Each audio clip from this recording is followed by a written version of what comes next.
Hello, PerfBytes listeners. It's your old friend Satan here. You remember me, right? I'm the original founder and innovator of all things evil. That's evil spelled now with a lowercase e dash capital V-I-L. Evil. It's totally mod. Anyway, sometimes I find that even with all my efforts at trying to improve techniques for demonic possession, natural disasters, and even poor food choices, I still find it hard to compete in the marketplace of darkness against some of you in the IT department. So, as such, it is with great esteem that I'm proud to introduce this week's edition of The News of the Damned. Can you dig it?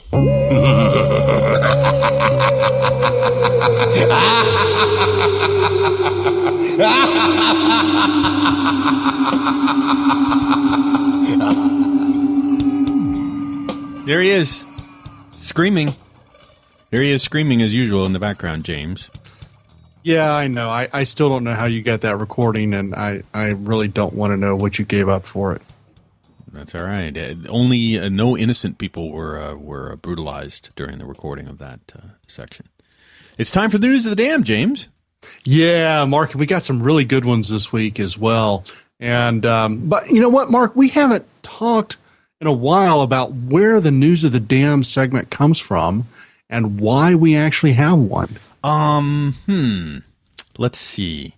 I think it was not just to showcase the incredible failures and punishment of ordinary people on the hands of IT so-called professionals.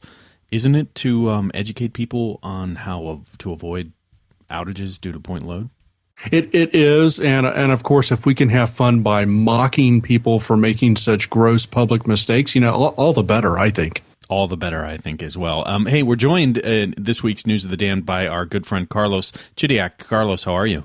Fine. Happy to be here. Yes. Now, have you ever worked at a customer that had a massive outage? So, would you ever be one of those people on the News of the Damned? No, I haven't been. No, of course not. No, that never happened. You were sent in by Mercury back in the day to help people recover from terrible outages like that, right? Yeah. So, James, let's get into this week's stories. You've got some hot ones. I do, Mark, and this is an almost all UK News of the Damned, but it's not what you think, because when we think of the United Kingdom and News of the Damned, we naturally think of ticket sales and mobile ticket sales. And it has nothing to do with that. It has nothing to do with mobile. Okay, this is good then. Yeah. So we're going to start off with Marks and Spencer. Marks and Spencer, a very old department store in London and around the United Kingdom, and they had a previous website that was hosted by Amazon, and they decided to take it in-house because people in Great Britain have such a robust experience with highly scalable applications. Oh yeah, they really know what they're doing, especially when they want to go to mobile. Well, I think that they felt comfortable because this did not involve ticket sales. Oh yeah, of course, yes. Yeah, so they're a little confident in that respect. But they moved away from Amazon to an in-house solution. You know, you've got to question whether they had a lack of testing, poor load profile, whether speed was more important than quality in this case. Yeah.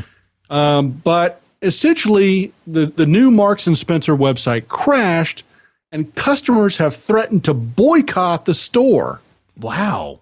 After a multi-million-dollar redesign. So not only is this the classical case study of you've pissed off your current customer, but now they're going to go someplace else. I guess they're going to go to like Spencer and Marks instead of Marks and Spencer or something. Yeah. And they're going to go to Hamleys. Or they're just going to shop online, even though there's the whole VAT tax thing for sure. But to be quite honest, this was a multi-million pound, millions and millions of dollars to actually do this redesign, bring it in-house and everything.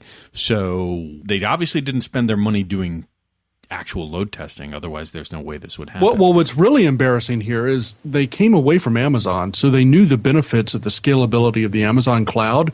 If they were going to build it in-house, why didn't they use the Amazon data centers right there in the UK to provide a highly scalable infrastructure that they owned? Yes, that could be as well. I'll say this is the mistake some folks might be making when they move from platform as a service back on premise, because what it may be, they may think, well, since we're not in the cloud, we don't need to do load testing from the cloud or outside the firewall. So for all we know, in something they missed moving this system back on premise or in house. Well, think about how dangerous this is, Mark. This is not like it's Scotland. It's not like it's Wales. It's right there in the heart of England. They get this wrong. Their customers threaten to boycott. Heck, they're lucky they're not importing soccer hooligans from other areas of the United Kingdom to take it out on Marks and Spencer. Don't mess with people in football in Europe, because they're crazy. People have died. Yeah, I'm sure. I'm sure people in London are standing out front of the store going, "We beg to differ. We beg to differ," or something like that. Yeah. No. Excuse me. That would be the Canadians. They're that polite. That would be the Canadians. Yeah. Carlos, what you were going to say? Everybody believes that would never happen to them. They have that mentality. This site going down would never happen to them, and they would never believe like that. Yep. We were good over there. We don't need to do it here, and they move. Yep. I wonder also if they overly automated. We automated this, so no. How long was the outage, James? Did they say? They did not say how long the outage was, but evidently it was substantial enough to cause people to be upset. Yeah, got it. Wow. Yeah. And our next story, Mark, comes from the People Are Odd file. Really? We are? I guess so. And the oddity here is asking someone to effect a change that has no capability to do so and then crashing a website in the process. So here's the premise. If you were watching the Olympic Games, there was a little bit of controversy surrounding the gold medal winner, Russian Adelina Sotnikova. Yes. Won gold in an upset over South Korean Yoona Kim. And so, of course, instead of taking this up with the Olympic Committee or, importing the soccer hooligans who were done with Marks and Spencer, they decided to go to change.org and create a petition. So 1.5 million people rush change.org, which I guess is supposed to be about changing government or changing society or change your underpants or something. And, yes, they create a petition to investigate how the Russian won in Russia with the Russian judge. Yeah. But I think there's also good, positive social change that comes from change.org. But whatever we think of the dispute or the topic, change.org was not ready for people on sporting events to be up. We just talked about soccer people going crazy and killing each other in the stands. Here it is, figure skating. Yes, this sounds like change.org was they're maybe set up for scalability for peaceable intellectual pursuits in policy change and things like that, like moveon.org and stuff. But they're not ready for the fanaticism of crazy Russian figure skating fans. I mean, this is kind of the oddest thing when you think about it. Change.org really has nothing to do with the sports industry whatsoever, as far as I can tell. And then all of a sudden, it's like someone went to the Olympic Games and squeezed it like it was a balloon animal, and then out popped all this load going to change.org. This is totally different than a Slashdot effect. Slashdot is like somebody else gets you in trouble and you weren't ready for the load. Here, change.org is just minding their own business, and it's like, why are you guys using us to protest a sporting event? That's not... But what is the lesson learned for this? I mean, clearly you can't plan for something like this, but you've got to have a contingency plan in case things go totally out of control, cats and dogs living together and all that sort of stuff. Yeah. And you've got to figure out what to do in the maximum out of control situation. And that clearly was not done here. Yeah.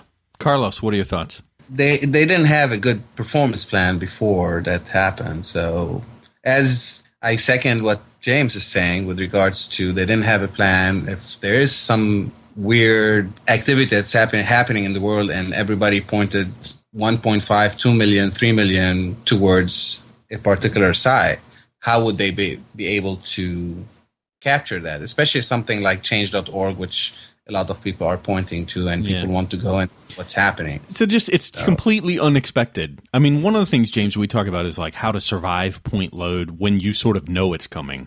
But Yeah. In that same episode, if you go back and listen to that episode, we talk about having that contingency plan and what to do if the crap hits the fan. I think they needed to basically have a redirect to Putin.ru. If there's one person that could have changed the outcome, it was probably that. Or the Prancer size video. Oh yeah. Don't get me started on that. So Mark, I would like to ask you for a rendition of the Dragnet theme. Dum da dum dum. Dum da dum dum. Ladies and gentlemen, the story you are about to see is true.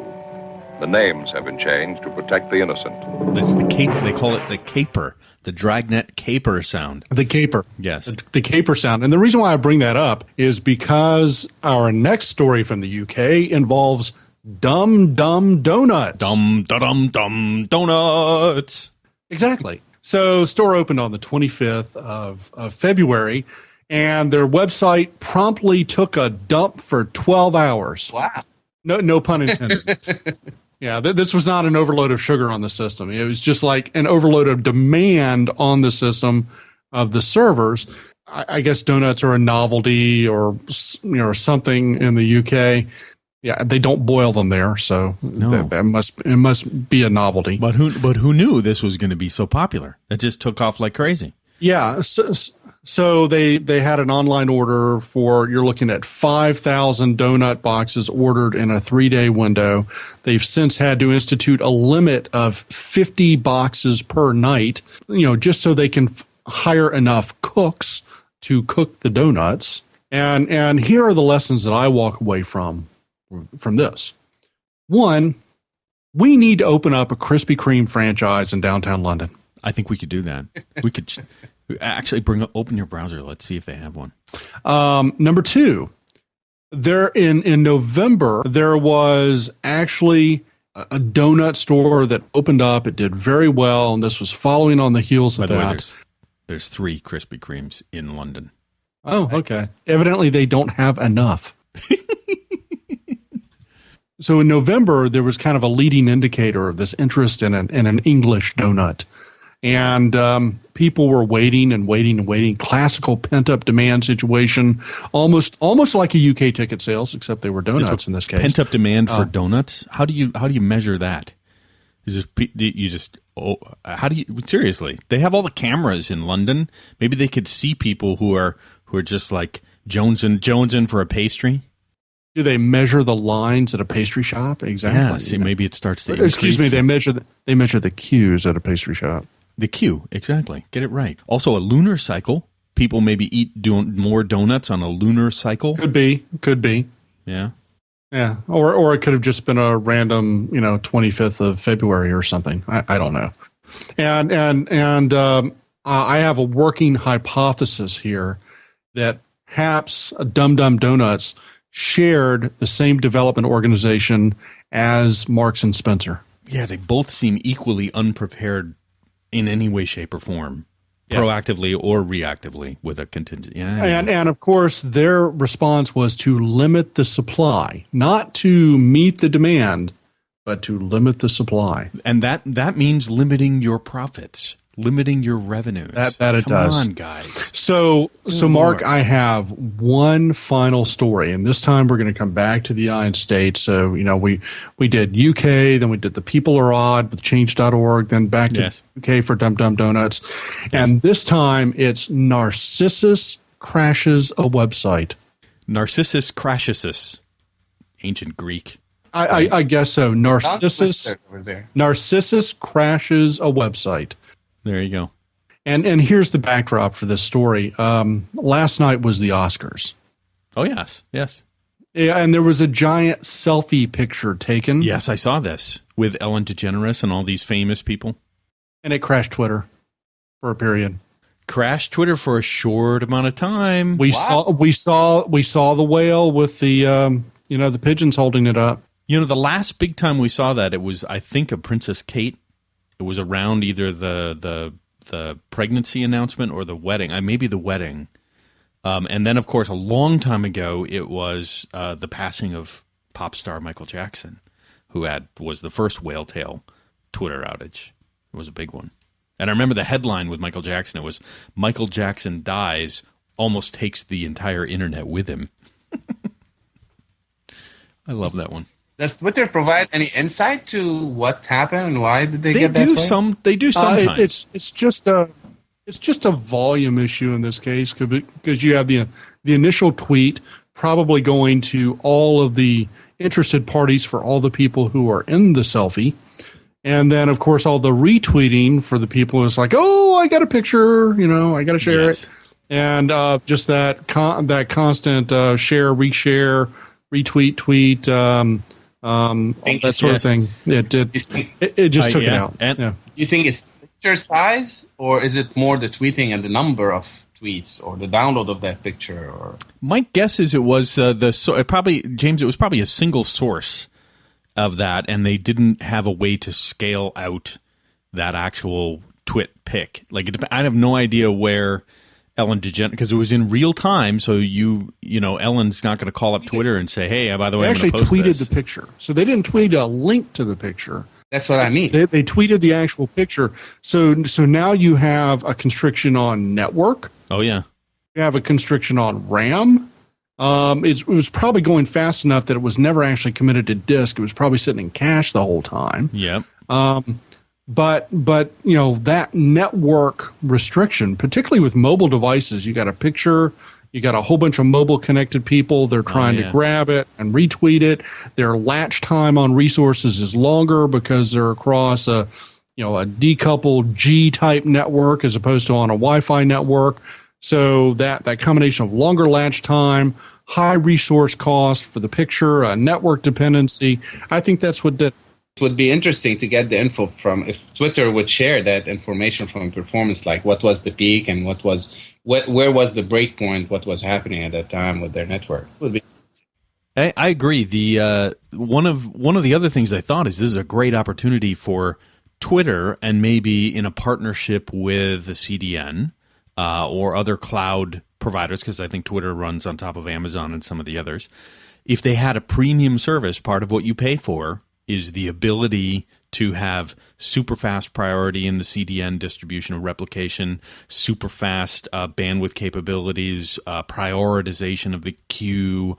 So Twitter could actually, start going into business with the premium celebrity Twitter account. That's a good idea. That would help them recover some of that $100,000 that each of members of the Kardashian family get for each individual tweet. Exactly right. Say, there was one we missed out. I don't think it was load related, but James, you and I talked about Facebook had an outage. What was it? WhatsApp was that? Like that's the application that they just acquired. Isn't it? Spent billions and got launched into the world, and then and they were down for like days or something, and they had to issue an apology in the whole 9 yards. Carlos, you heard about this? Yeah, it went down like for 2 days internationally. That's what I heard. And everybody thought because Facebook bought it, they thought that Facebook is changing the procedure and getting people to cut them out. So they were afraid of that. There was a lot of news. Or Facebook bought them to put them out of business, and then they were gone. But that wasn't the truth at all, right? No, internally to the U.S., they were saying the owner of WhatsApp came sent a couple of notes before that problem happened that we're not changing anything, everything going to be the same. We're just having the backup of Facebook. Yeah. And their money and everything. But the next day, it crashed and everything went down, and everybody didn't believe what they heard before, and it was a big problem, especially internationally. So I heard if a website falls in the wild, does it make a sound? Yeah. Well, you can set up specific monitoring with a sound-based alert. I think it's the user screaming that the sound is comprised of. Yeah. Yeah, actually, I think it's the sound of packets getting squashed. If you've ever been a packet that gets into a collision, I mean, you hear little voices screaming. Oh yeah, that's a really nasty sound. It's like two Trabants meeting at 15 miles an hour. That's exactly right. All right, so that's the news of the damned for this week in March. James, thanks as always for giving us the details of these things. And as always, if you have a story from your company and you would like to submit it, you can send it to info@perfbytes.com or even ask@perfbytes.com. And we'd love to tell your story about the outage, or if you recovered from an outage, or if you got fired because of an outage and you just want to come on and rant about what happened. We're wide open, and we can even protect your name. If you'd like to remain anonymous, we can do that. Or if you just want to join us for a mockumentary on the event, that's fine too. Yes. Yeah. And congratulations once again in 2014 to pretty much everyone in the IT department in the entire country of the United Kingdom, for you guys just keep leading the pack. All right. Thanks, everybody. Thanks, Carlos, for joining us. Thank you, guys. All right.